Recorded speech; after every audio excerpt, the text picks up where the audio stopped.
bababa pa tayo. Antayin muna natin yung ano. Hintay lang kami. Hintayin namin yung inanak daw namin. Nasaan na kayo inanak?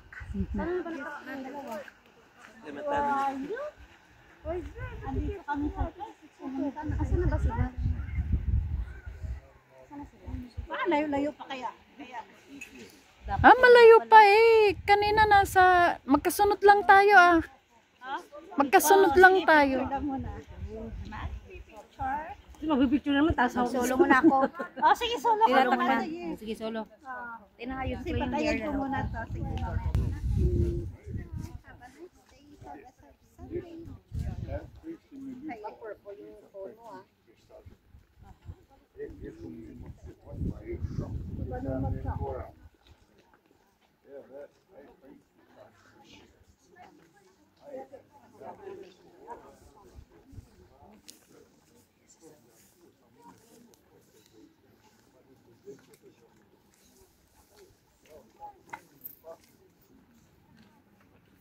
Sa lalo pa ako sa first day.